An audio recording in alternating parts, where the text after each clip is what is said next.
My name is Cardo Urso, and what I'd like to talk about first is my martial arts background. It started in 1972 in an Okinawan system of karate called Uichi-ryu. At the time I was 13 years old, and a lot of the movements in that system seemed kind of silly to me. Open hand blocking, short kicks to the lower extremities didn't seem very realistic. In 1974, moved to New York, and I started in a Japanese system where I had a great foundation in power and speed. Joined the Marine Corps in 1978 and trained at several places in the Marine Corps with jujitsu, judo, and finally in Okinawan Kempo. What I focused on originally was impact and speed and power, a sport application of karate. I believe that the true application of the martial art way of karate has been lost. The martial art aspects have been done through kata. Without an understanding of kata, the actual bunkai in the kata, or the hidden movements, you never get a real appreciation of combat karate. Bunkai and kata. There are several different theories on bunkai and kata. The Chinese developed acupuncture over 4,000 years ago. This acupuncture was for healing, but there was also a combative, more destructive purpose for acupuncture. This was called dim-mak, or death touch. It also spread to Okinawa, where it was called kyusho, or vital point striking. In Japan, it was called atemiwaza, or striking. These striking techniques are done to 12 major meridians on the body and to acupuncture points. For our purposes, though, I'm going to call them pressure points, and I'll explain about the difference. Most Westerners do not understand acupuncture or meridians. So what I have done is had quite extensive interviews with neurosurgeons and sports doctors on this subject. We find that the acupuncture points and the meridians follow the nervous system of the human body. So striking certain acupuncture points is also striking nerves.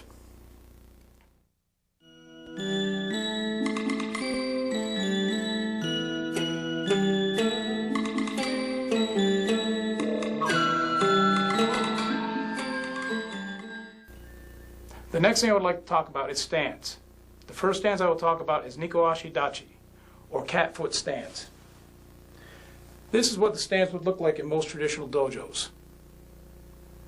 My question has been put to many, many black belts is, how is this stance offensive in nature? Most time I get told that you can throw a kick from this stance, which is correct, you can. At this point, I'd like to introduce my assistant, Mike Dunn. And I'm going to demonstrate how Nikoashi Dachi is also offensive in itself. Mike steps forward here. The first thing I'm going to do is I'm going to strike to his foot using my foot, using the toes of the foot to pressure points. First one here is stomach 43. Next one here at the center of the foot is stomach 42. The next one here, where the foot bends, is stomach 41. There's one more if we're off on the side at a 45-degree angle, which is called gallbladder 40, right in the hollow between the bone and the foot. Now these are not designed to knock a person out, but to distract his attention away from what we're doing. I go into Nikoashi, and I put pressure down. This is a distraction for the next technique. The next stance I would like to talk about is Kibadachi and Shikodachi, horse riding stance and sumo stance. Again, I ask black belts from this position, which is inherent in almost all systems, how is this an offensive movement? Again, we've all done thousands of punches in this position and been told that it's to strengthen our legs. But there's a combative application for this movement. As he steps in, I step into Shikodachi, and I break the balance. Other foot, please. He steps in this way. I come around here and bend. And of course, we can fall down onto the Achilles tendon. The next stance I would like to talk about is Zenkutsu Dachi, front stance. Traditionally, it looks like this. Some people may have a little longer, some a little shorter, but again, they're all basically the same. As the opponent comes in, the combat application of Zenkutsu is here, coming to the side and breaking the balance, going to the outside and breaking the balance. It can also be used in a throwing combination.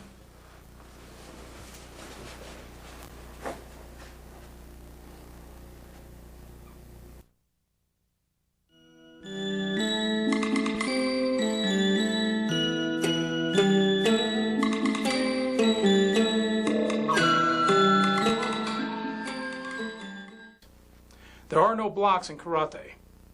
We've been told there are, and we've practiced them for years, but they're not actually blocking techniques. Let's look at Niko Ashidachi and Shuto Uki. Shuto, knife hand, Uki, receiver. For years we were told that this is a blocking technique. Traditionally we come back here, hand goes forward, and we strike. Some may come this way and strike. This is not a block, but a strike.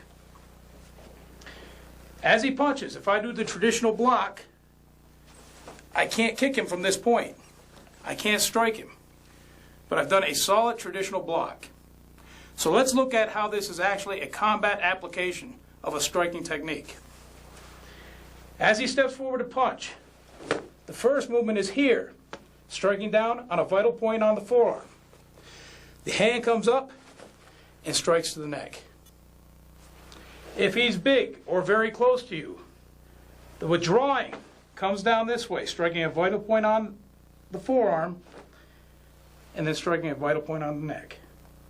There are two motions to these striking techniques: a withdrawing motion and a forward motion. Both of them can be utilized as a strike. Withdrawing, forward. Forward, forward. Let's look at some other blocking techniques, or what we've been told are blocks, which are common throughout most systems of karate. Judan-uki, upper block. Again, this technique does not hold up when talking combat. As he punches, I step back and block. From this position, I can't hit him.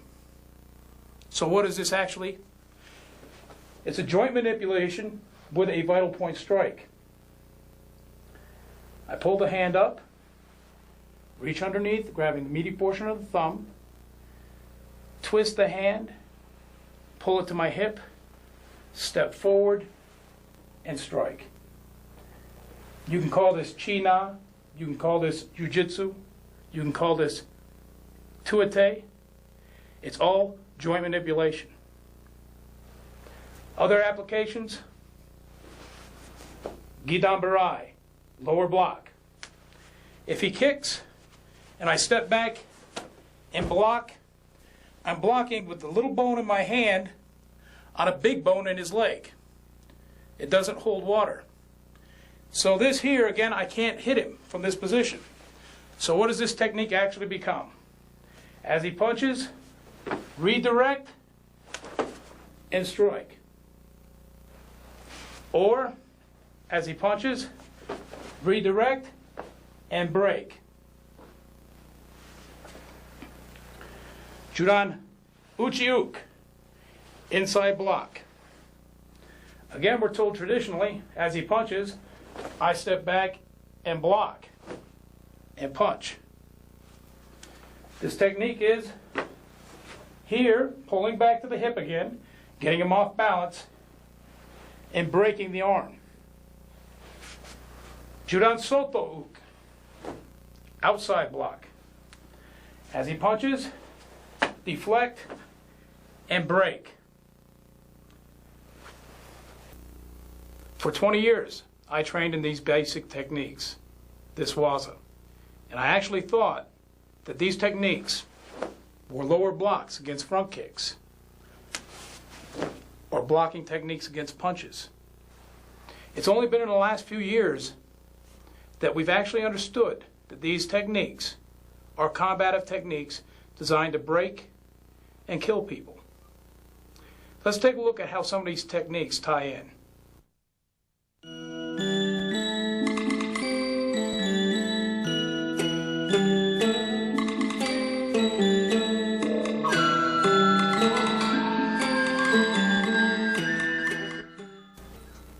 All right, next let's take a look and see what points we're going to be striking in this next series of events. If we look down at his foot, that's the gallbladder 40 point that we talked about before.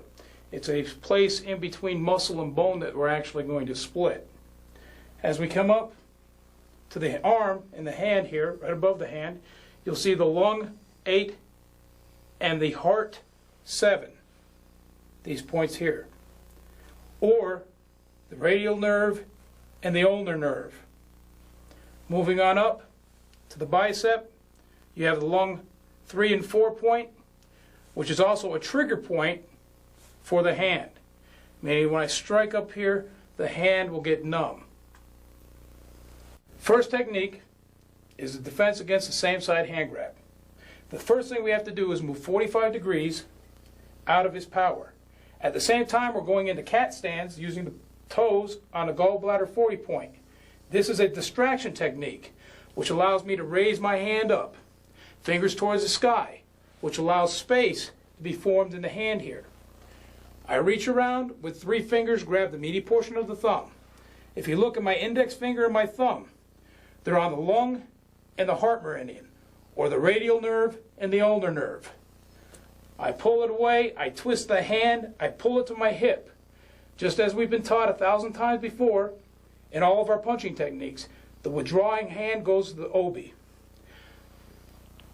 The back fist comes down on the bicep on the lung 3 and 4 point. Let's take a look at this same technique from a different view.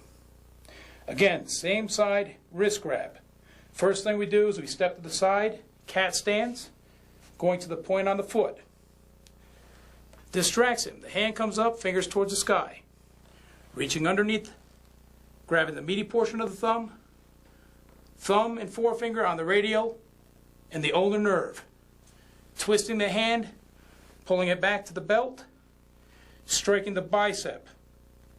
This strike is a trigger mechanism which will cause the arm to go numb. Next, let's look at it full speed. Hey! Hey!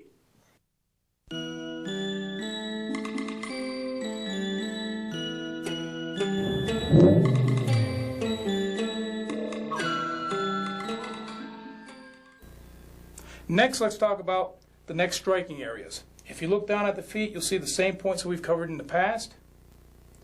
Taking a look up here to the leg, you'll see the liver 9 point, which is on the quadricep. Moving to the hand, you have the extraordinary point number 5. This point is located between the thumb and the forefinger in the meaty portion. Where the two bones, where the thumb and the forefinger join, you're going to actually split the muscle and the bone with your finger. We also have a point here on the radial nerve. Next, let's look at the next technique. A cross-hand defense. We could step 45, like we have in the past, and use the same techniques to the points on the feet. Now I have bare feet here, but in actuality, with shoes on, this technique actually works better. The hard plastic of the shoes or the hard soles works very well on these points. Well, let's go ahead and examine another point. The extraordinary point, number 5. The first thing I'm going to want to do is, again, step 45, go in my cat stance. Come up, going to where the bones meet, splitting the muscle and the bone, which gives us the reaction. Trapping his hand with my hand, the other hand comes around and onto the radial nerve. I pull him with my fingers on the radial nerve, and at this point, I bring the knee up. It doesn't really matter if you hit the head, the brachial plexus, or the arm. Any of those points are fine. As you can see, once the foot is here, we kick to the liver 9 point. Now, most people think that when we do a front kick, that the front kick must land here. That that's where the technique is. In actuality, in this technique, the first blow is here with the knee coming up, or here. And this just gets them off.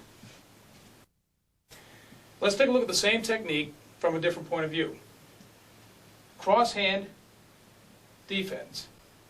Again, we step 45 at the same time, coming to the extraordinary point number 5 and causing pressure. Trap with the left hand, the right hand comes over onto the radial nerve. Pull in. Knee comes up. First striking technique. Foot goes out to the liver 9. Let's take a look at it full speed.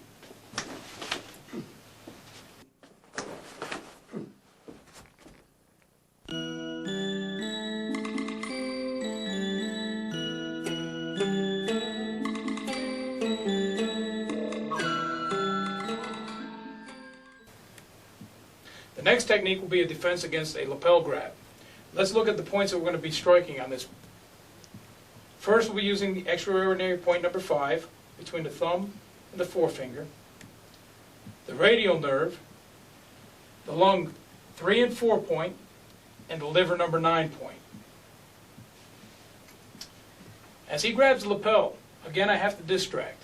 I can do this by moving 45 degrees and stepping on the points on the foot. But this time we're going to move 45 degrees in cat stance, trap his hand, bring a 1 knuckle punch up, and put pressure on the extraordinary point. If this does not help, we're going to come down with a back fist to the lung 3 and 4 point.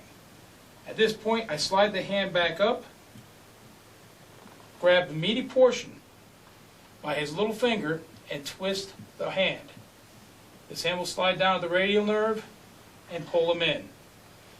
Keeping his fingers on my chest, dragging it down, raise the leg as if to kick, break the fingers, and take the liver 9 point. Let's take a look at the same technique again, except this time with a different distractor. He reaches up and grabs. Again, I'm going to step 45 degrees going into cat stance. Hand traps. The hand comes up and strikes the radial nerve in this manner. This would be the same technique as in kata in this manner. This is just one application for this technique. As we strike, the arm comes out, the hand grabs, rotate it around, pull in on the radial nerve, fingers against the body, drag them down, break the fingers, take the liver 9 point. Let's take a look at these techniques again. As he comes up and grabs, I step 45, the hand comes up and traps. The 1 knuckle punch or strike to the extraordinary point number 5 only brings the arm in this much. It hasn't set me up for the grab. That's why I strike to the bicep, which sets me up to grab, rotate, pull on the radial nerve, drag down, strike, and take the liver 9 point. The other application, I don't strike to the bicep, and the reason is, as I trap, I go into Nico, I strike the radial nerve. You see the big difference in his body position. At this point, all I have to do is reach across, grab, pull the radial, drag, break, and take the leg. Let's take a look at this technique full speed.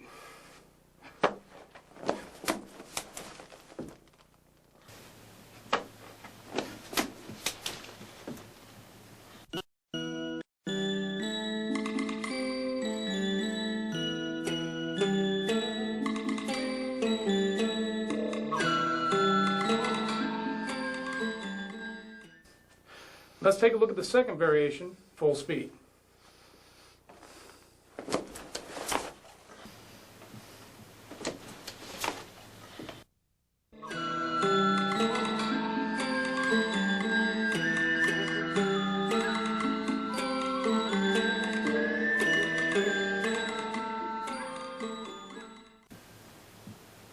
Next, let's take a look at traditional bunkai for kata.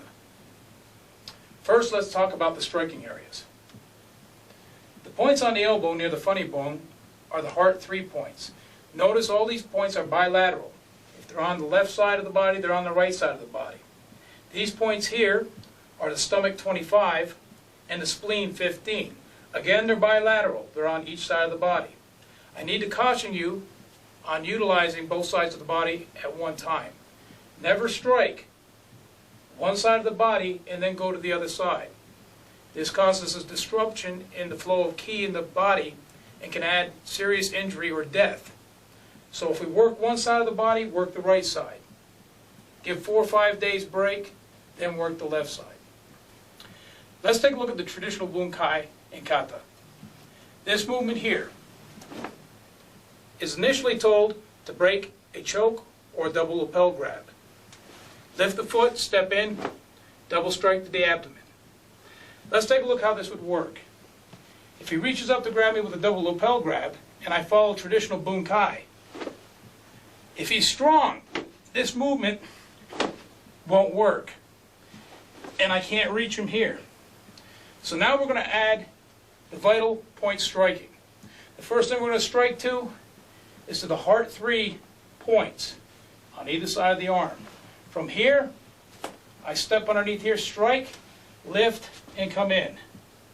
I lift again, place my foot on his foot, and strike either the stomach 25 or the spleen 15 points. Either one is fine. It's a double strike, and he'll fall. Let's take a look at the same movement from a different angle. Again, he grabs. He can either choke or grab. Double lapel, it doesn't matter. He's got the choke here. First thing I'm going to do is I'm going to lift, step forward, and strike the heart 3 point. This way. I lift, I pull the hands back, step on the foot, strike the stomach 25 or the spleen 15. He'll lose his balance and fall. Next, let's take a look at the actual striking surface. Striking the heart 3 will be using uraken or back fist, hitting with these 2 knuckles on the point. As we step and place our foot on his foot, we'll use a 1 knuckle punch, either with the index finger or with the middle finger, and drive through the point. This will cause him to lose his balance and fall. Let's take a look at it full speed.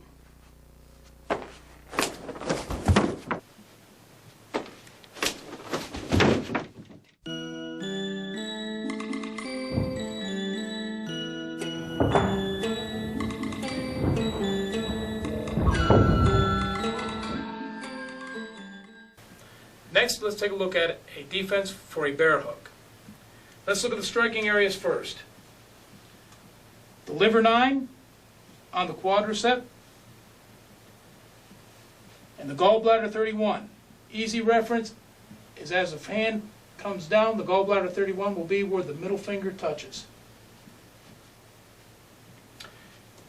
He gets me in a front bear hug. My hands are trapped. If we're about the same size, what I'm going to do is use my chin as a distractor into the cervical plexus to get him to move slightly. At this point, I'm going to take my right hand and go to the liver 9 point here. Bring it up as in the traditional Gidan Barai, striking to the groin with the other hand, and then coming down on the gallbladder 31. Let's take a look at the classical Gidan Barai again. Stepping in a horse stance, the hand comes out, this hand comes up to the shoulder, this manner here, and striking down. Again, you can see the combat application when applied here. This time we're going to say he's taller than we are. We can't get to the cervical plexus with our chin. We're going to take a 1 knuckle punch with either index or middle finger, bring it to his ribs. We're going to push in on the ribs and then rub. As he steps back, we strike down, strike on the outside, and come to the inside. The key to this technique is to remember that it doesn't matter what leg he gives me. We're going to take whatever he gives us. So if we're here, and he steps back with that leg, I would come inside, strike, outside. If he steps back with the other leg, I would go outside strike, inside. Take what he gives you. Don't force the issue. The leg will be there one way or the other. Let's take a look at it full speed.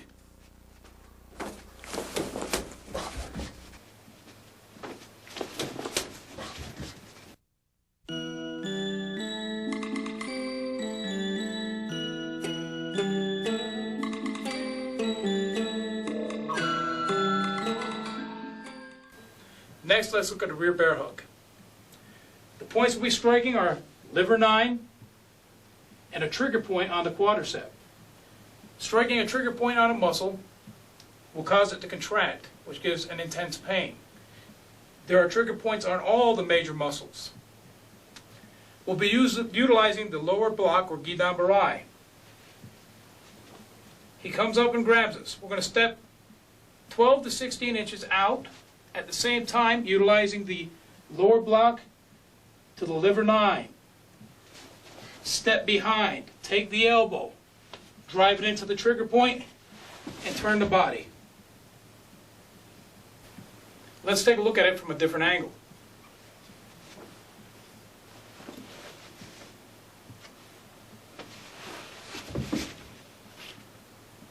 And now, full speed.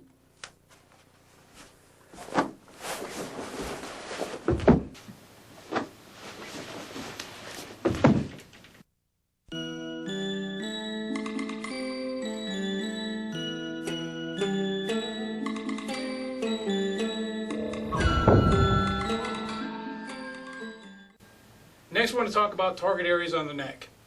The first one we'll talk about is the small intestine 17. Small intestine 17 is located just at the base of the jaw. There's a muscle here, which is called the sternocleidomastoid muscle. Its job is to turn the head to the left and the right, but it also serves as a protection for the carotid artery, the common carotid, which comes from the heart up to the head and the brain. The common carotid artery meets right here and it V's and goes into the internal carotid and external carotid. In that V sits a bundle of nerves called the carotid sinus. The carotid sinus's job is to regulate blood pressure. Doctors say that if you massage the carotid sinus in an operation, it will stop the heart. But we're not going to massage it, we're going to strike it, which will lower the blood pressure, which will cause neural shutdown. Again, this technique you have to be very careful with because striking it very hard can cause death. There are other nerves in this same region behind the sternocleidomastoid. The phrenic nerve and the vagus nerve. The phrenic nerve controls the diaphragm, or breathing. Striking this area with any technique can disrupt the breathing and the blood pressure. So again, it's a very, very deadly technique, and you have to use care when using it with your students. The next point I want to talk about is conception vessel 23. It's right on the hyoid bone. The hyoid bone is a U-shaped bone just above the Adam's apple. This bone's job is to control the tongue. When struck, if you fracture it, you can lose use of the tongue, and the tongue can fall back into the throat. Also, you can get swelling in the esophagus, which will cause death. Next, let's talk about defense from a side headlock. We've already talked about the points on the legs, and we're going to touch on them again. You have the gallbladder 31 and the liver 9. As he locks it in, we're going to strike the gallbladder 31 or the liver 9. At the same time, I'm going to sit down. My right leg will go straight. I come up and around. Notice the way the back leg traps his legs here, so he can't kick. The left leg will trap his bicep, and we'll use a spear hand to the carotid sinus. If he tries to grab with his hand, it's the same techniques we did before. Thumb in the V of the thumb and the forefinger, twisting the hand, pulling in on the radial nerve, and then striking. Let's take a look at this from a different angle. As he grabs the headlock, going to the point, sitting down, rolling around, trapping the legs and the bicep, spear hand to the carotid sinus. If he reaches up and grab, the joint manipulation to the radial, and finish. This time, full speed.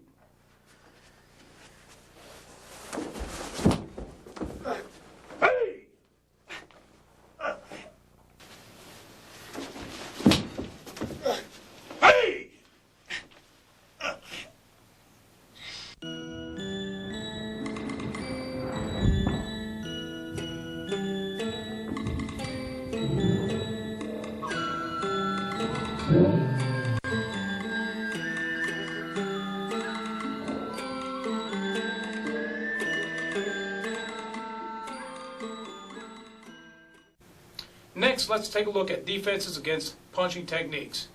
For this period of instruction, we're going to take a lunge punch or a forward punch. Let's look at the striking points first, though, before we get into the punching technique. We're going to start from the head and work our way down.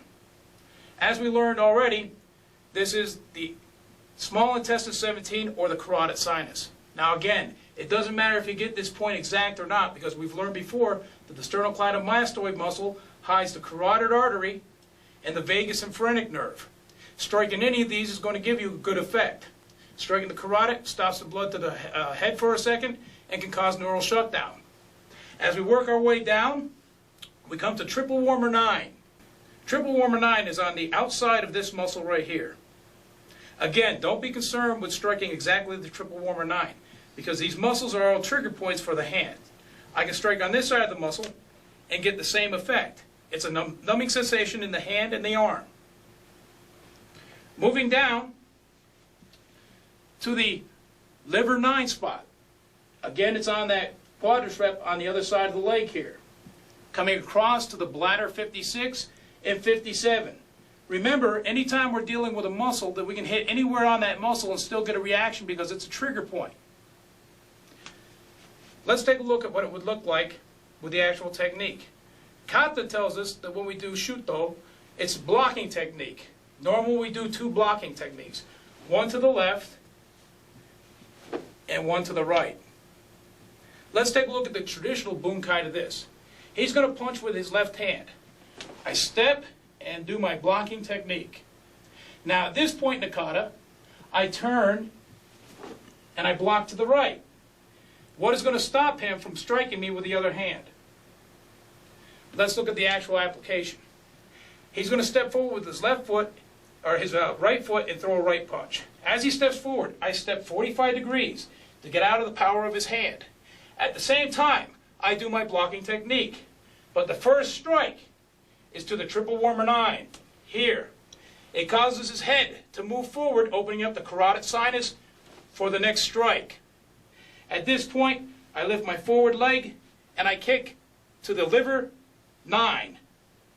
And then I'm going to, as I withdraw, I come back to the bladder 56 or 57 or in between. As we do this, it'll cause him to fall when we do the finishing technique. Another option, as he punches, I do the same technique. I kick. This time I'm going to sweep him though. I'm not going to worry about coming to the bladder points. I sweep his leg down, and here I'm in position for an arm break, a choke, or an arm manipulation from the ground. Let's take a look at this technique from a different angle. He's going to step forward with his right leg and throw his right hand. I step 45 degrees, striking to the arm, striking to the neck. At the same time, I kick to the leg point and come back to the leg. Let's take a look at the same technique with the variation of the sweep.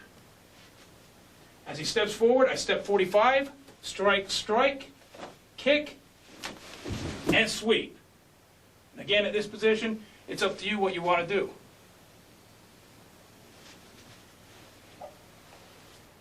Let's take a look at this technique full speed. Hey! Hey!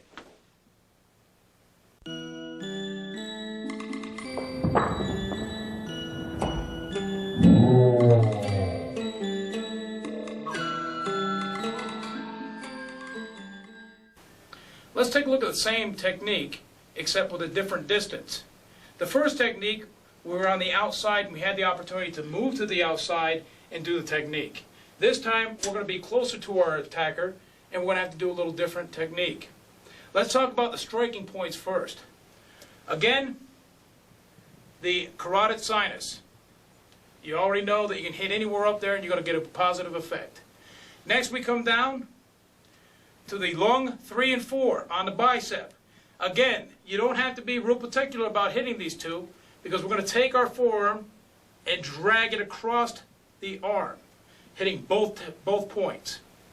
Coming down to the pericardium 4, 5, and 6. Again, you don't have to be very particular about which one of these hit, because as you drag this down, you're going to strike again with the fist and drag it down across. And then again on the leg, the liver 9. Now, traditionally, we are taught the strike is this way, and that the lead hand is the striking hand. The lead hand is not always a striking hand. Sometimes the withdrawing hand is the initial strike, and then strike again. And that's what this technique is going to show. As he steps forward to punch, I step back into my cat stance. The hand comes up and strikes down. This is the withdrawing motion, dragging across the bicep, coming down to the forearm, dragging across the forearm. Notice the other hand does exactly what the kata says.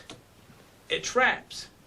And then we go to the carotid sinus for the finish to the neck, lift the lead leg, strike to the liver 9. Let's look at this from a different angle. As he steps forward, I go back into my cat stance. The withdrawing hand comes up, strikes down on the bicep. Notice how the head turns, and it sets up that carotid sinus. I drag the hand back across the forearm. I trap with the other hand, strike the carotid sinus. Lift the lead leg, strike to the liver 9. Ending the technique. Let's take a look at this technique full speed.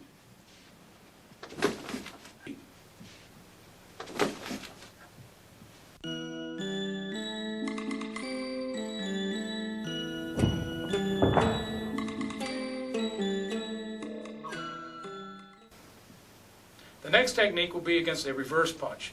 That's where one leg comes forward and the other hand will throw the punch. First, we're going to take a look at the points we're going to strike. Again, the carotid sinus and triple warmer 9. As we said before, you don't have to be exact with these points because there are trigger points on the arm and nerves in the neck that we can also strike, which will give us the same effect.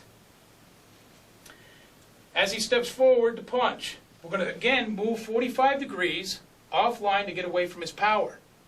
At this point, his punch is strong, going forward and backwards. But his weak point is to the back left and the front right. If I pull him this way, he's got to step to maintain his balance. If I push him this way, he's got to step to maintain his balance.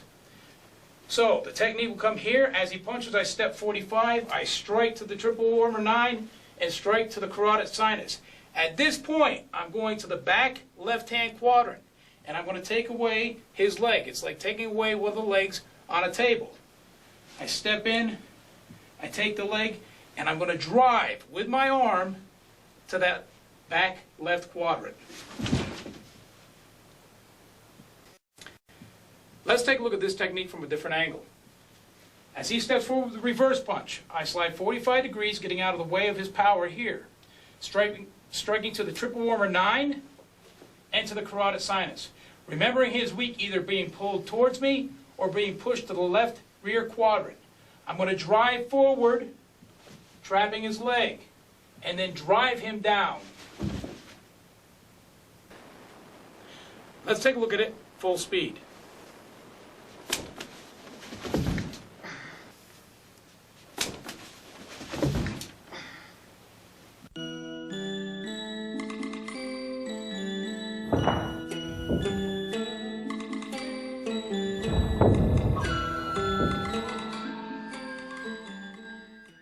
Next, let's take a look at a defense against a right-left combination.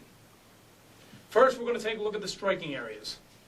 We look up here, we see the small intestine 17 and 16. Of course, remember, small intestine 17 is the carotid sinus, and 16 is the phrenic and the vagus nerve. Moving down to the arms, the points are bilateral on either side, so it doesn't matter which arm he hits you with. On the bicep, we have lung 3 and 4, and moving down to the forearm, we have lung 6 and 7. These striking areas are going to be dragged across. They're going to be dragged across. As he steps into punch, I can step on his foot here with my foot and striking on lung 3 and dragging it across lung 4. Striking lung 7 and dragging it across lung 6. As he throws with the other hand, they reverse roles, striking and dragging across the points. Notice how his head turns, setting up the strike to the vagus nerve or carotid sinus, and the second strike to the vagus nerve and the carotid sinus. Grab, pull down, lift, and finish. Let's take a look at this from a different angle. As he steps in, I step on his foot, I strike the bicep, dragging it across, strike the forearm, dragging it across. As he turns, strike, strike, drag, strike, strike, grab, and finish. Next, let's take a look at full speed. Hey! Hey!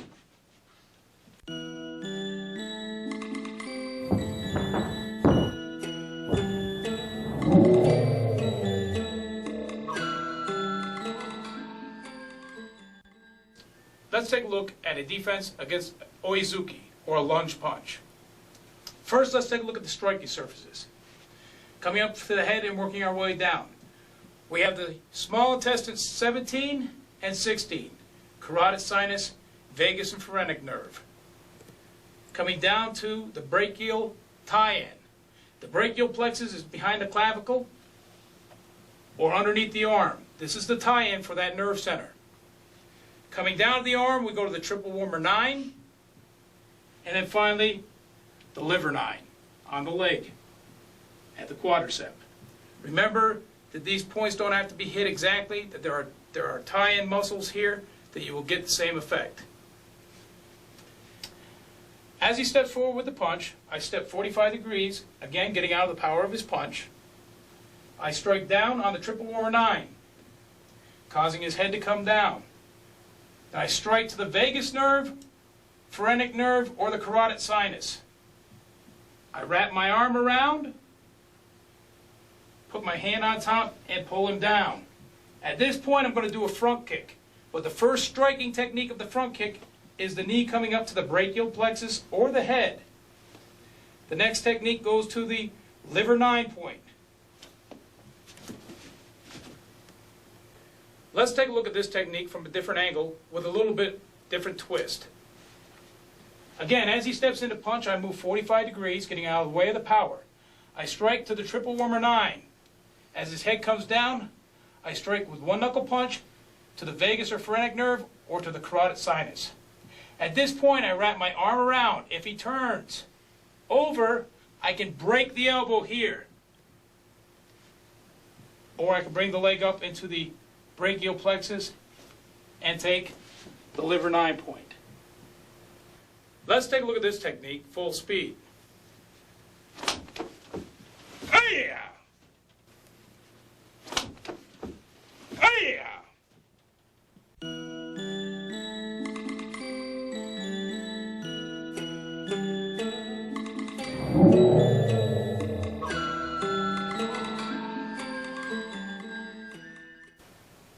Next, let's look at a defense against a front kick or a roundhouse kick. But first, let's take a look at the striking points. We'll start from the head and go down. On the top of the head, near the top of the earlobe and to the back, you have the gallbladder 19 point. Below that, near the bottom of the earlobe, you have the gallbladder 20. Coming down to the carotid sinus, the vagus and phrenic nerve. And coming down to the leg, we have the gallbladder 36 and 35.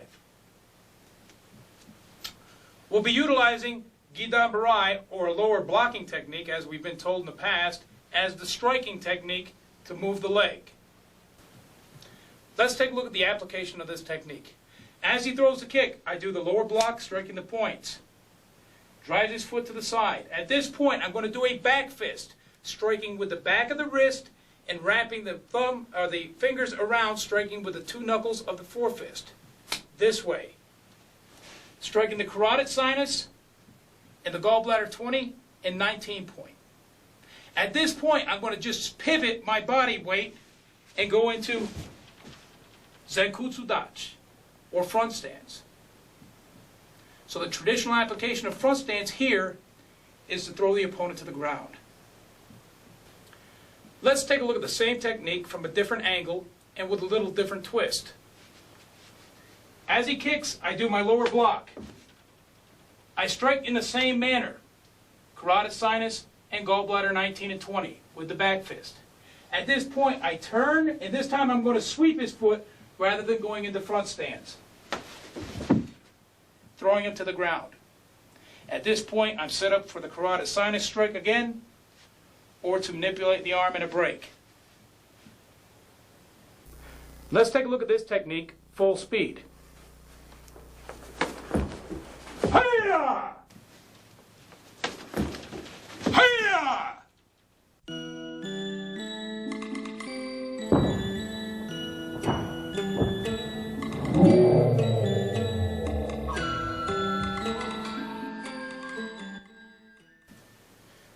Let's take a look at the defense against a roundhouse kick. Points are the liver 9 points on the quadricep. We've already discussed those in the previous, so we're not going to cover them in depth right now. As he throws the roundhouse kick, you're going to jam it with your shoulder. One knuckle punch, middle finger or forefinger to the liver 9. Here. Reach around, grab, doesn't matter if you go under or over, step through, and sweep. At this point, you can come back and strike the liver 9, and finish with the groin,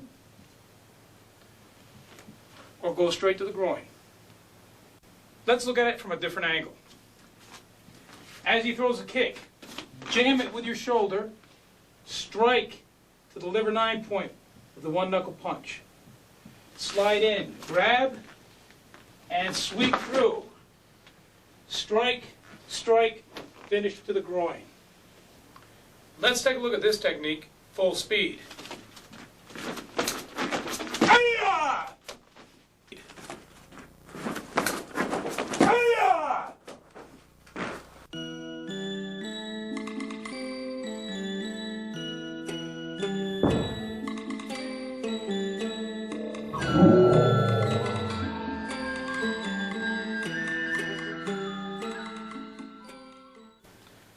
Let's look at a defense for a knee. We're in fighting close. He starts to raise his knee. As he raises the knee, I'm going to do the traditional lower block. I'm going to hit the liver 9 point on the quadricep, this way. As he steps out, I step behind him, trapping his foot here, and straight to the liver 9 on the other side, fulfilling the traditional Gidan-Barai, lower block. Let's look at this technique from a different angle. As he brings the knee up, I strike to the liver 9, and I step behind his foot. Then I do the Gidan-Barai, the lower block, to the liver 9 on the other side, causing him to fall. Let's take a look at this technique one more time from the traditional aspects. As he reaches up and grabs, I do the traditional Gidan-Barai, pulling the hand back up and sliding into horse stance or sumo stance, kibadachi or shikodachi. This traps the leg, striking down on the leg with the Gidan-Barai, and it causes him to fall. Let's take a look at this technique, full speed. Hey! Hey!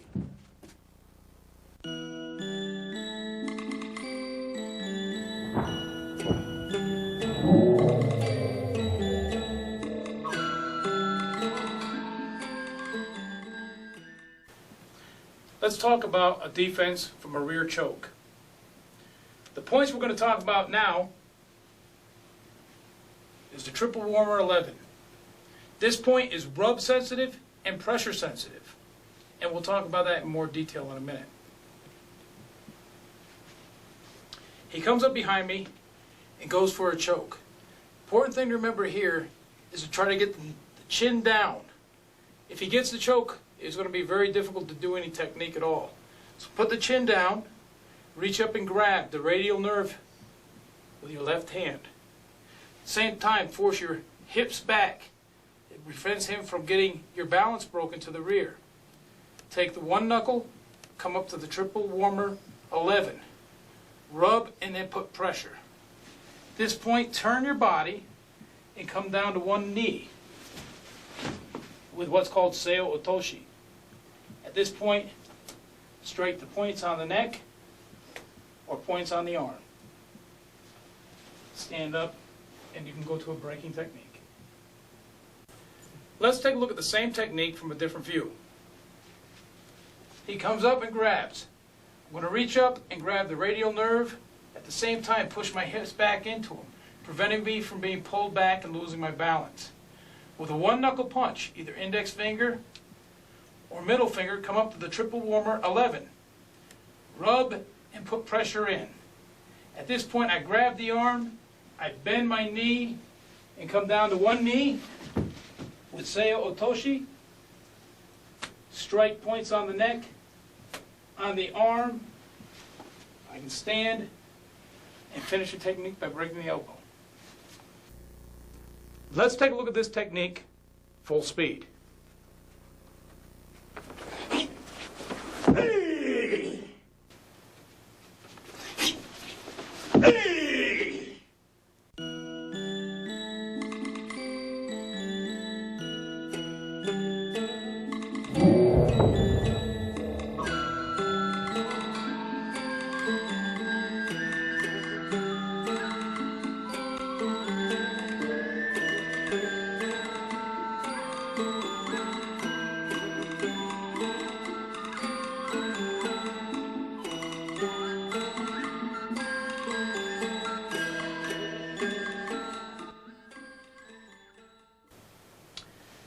It doesn't matter what you call this. If you're a Chinese stylist, it may be dim-mak and china. If you're Okinawan stylist, it could be kyusho and tuite. If you're a Japanese stylist, it could be atemiwaza and jujitsu. It is just vital point striking and joint manipulation. It's inherent in all these katas, from the lower block to the pulling of the hand. The pulling of the hand can be a distractor, or it can be a joint manipulation to break the balance to set up the strike. Let's talk about getting the hand off. To get the hand away from his right now, I need to go against the thumb and the little finger. For me to go the opposite direction is crazy. He has too much strength. But going towards the thumb and the little finger, he can't hold the wrist. Other hand, it's the same thing. Thumb and little finger, I wouldn't pull this way. I would pull this way. This also allows me to get the joint manipulation. And pull down. What I've taught up to this point is what we call perfect waza. This is a perfect world. It's important for you to practice perfect waza without a partner who's going to fight you. You have to understand the actual technical application of the waza we're teaching before you can do it in a free play situation. Perfect waza is here. I grab, I pull up. He allows me to do this. I reach around and grab the thumb. He allows me to do it. I turn, twist, and pull. It's allowed, then I strike. That gives me the understanding of the body mechanics of this waza so that I do it 1,000 times before it becomes mine. When we start modifying techniques, because we are in a real world situation and he's not going to let us do the technique, and we modify them, we have to follow the path of least resistance. And what I mean by that is this. We've taught you about distraction techniques. stepping on the foot. This distracts his attention down to his foot and allows me to do the technique. But if he is very strong and I step and it doesn't distract him, he's not going to let me pull my hand up. When I start pulling, he's going to pull down. At this point, path of least resistance. Go with him and go to the other technique. And it sets you right up for everything that we've talked about before. But you have to understand that you have to go with the path of least resistance. If he's here, and I decide to pull, and he pulls back, don't fight him. I pull, he pulls back, go with him. And let him go down. Again, I don't care if you believe in acupuncture points.